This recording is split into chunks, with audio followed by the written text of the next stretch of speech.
Welcome back everyone to another ESO video. Today is about the PTS, the High Isle PTS in particular. This is week 1 still, so there could be some potential changes, and this might get completely removed. We never know. But this is about off balance. Now, if you didn't know about off balance already, you've either been under a rock, didn't do the tutorial, or just missed the information somewhere. But basically, a very, very long time ago, when everyone decided to go flame or nothing, people were avoiding a particular base game mechanic, that being off balance. They weren't quite sure how to fire it or control it. And I made several videos and a couple of builds as well, called the Easy Sork and the off balance build, utilizing this base game mechanic to benefit the setups. Shortly after that, it became a thing, and then people took advantage of a champion point passive they didn't quite understand until later when they did understand it, and then they removed it. Anyway, let's explain how off balance works, and let's explain the good stuff that has come with the PTS. So if you don't know how it works, there are plenty of skills in the game that can do this, but also there's a very easy, basic way to do it, and that's if you have Wall of Elements with lightning effects to it, then if the enemy is concussed, which is a status effect from lightning, then it will go off balance. So basically, the easiest way to do that with this particular setup is a shock glyph, because glyphs have a higher status chance. We have charged, which is a bit overkill, but anyway, that inside Wall of Elements will guarantee it fires. Now what you're looking for is this. As you can see there on the top right hand side, there is a buff or debuff there, which is moved. It was a dark blue one with the stars going around the player's head. That is off balance. During that period, you will get double resources back from your heavy attacks, and your heavy attacks will do 70% more damage. Now, as you can see, there's a different buff on there, and that's the immunity phase. Now, how does this work?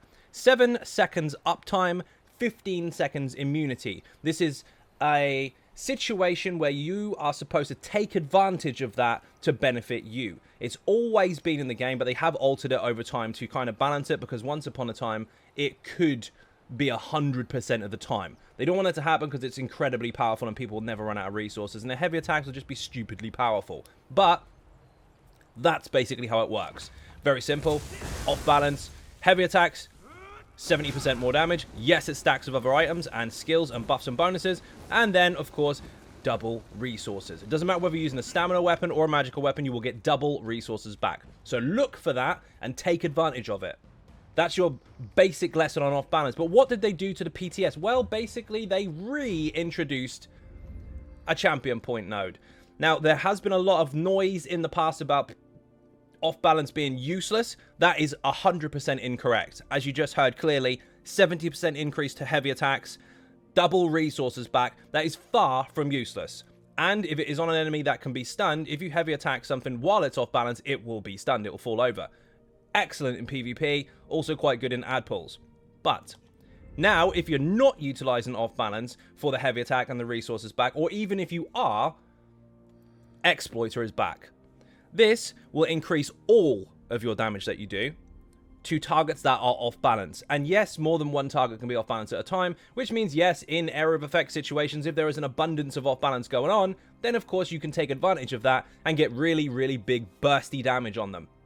Just bear in mind, of course, this does also scale against your heavy attack damage itself.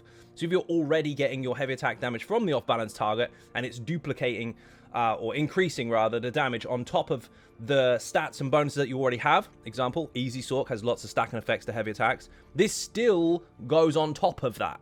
It's not one or the other, it's the whole lot.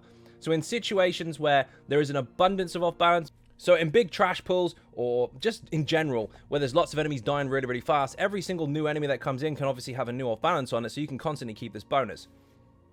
On boss fights, of course, there's going to be a little different because it's going to have situations where it's not going to be available, i.e. the immunity stage. But when it is off balance, that's really going to help. Alongside these, which have gone down to 6%, I mean, that 10% increase can out-trump any of these in those situations. So now it's a case of which do you take with you in which situation. Single target bosses, say, for example, the Assembly General. He is a big boss on his own, and you are going to be hitting him, but then you're going to have loads of ads. So do you just ignore the fact he goes off balance for 7 seconds once every 22 and take advantage of more flat bonuses all the time? Or do you take advantage of the Exploiter because you want to get rid of the ads faster and you know they're going to be off balance as soon as they come in? It's a trade-off. So before, we would be stacking a few of these and that's it. Now we've got extra bonuses here and here and here. I did go over this on the live stream as well. We have got a few changes, and I did put a video out a few days ago about the changes to champion points. But this here This is a very welcome return. And of course, for those of you using the off-balance build and the easy sort build, technically, just for doing what you're doing, you got one of your buffs back. Anyway, that is going to be one of those compositional situations where your group setup is going to define the outcome of whichever champion point nodes you use. That might be very helpful for you in some situations. It might be useless in others. I wouldn't recommend it using it on the Serpent because that's literally one target apart from Manticora. But other bosses, we got loads and loads of ads, could be really, really helpful. Especially if you're using Azure Blight, because if everything's off balance at once and Azure Blight goes bang, bang, bang and starts blowing up extra targets around them, they all benefit from the extra off-balance damage and then more. It's bonkers. Anyway, enough about that. Hopefully that helps. Hopefully it wasn't too boring. If you're not subscribing already, please do hit that button. It is free, and if you want to help support outside the channel, there are some links in the info section for Patreon, Twitter, Facebook, the website ZynoDeGaming.com, where all the written guides are for all the builds, the All About Mechanics series, and of course there's a giveaway page on there where there's constant free stuff being given away. All you got to do is sign up. It's all free. And of course, if you want to catch the live streams, 10 PM UK time, every day but Wednesdays on Twitch. Thank you for watching. See you in the next video. Bye-bye.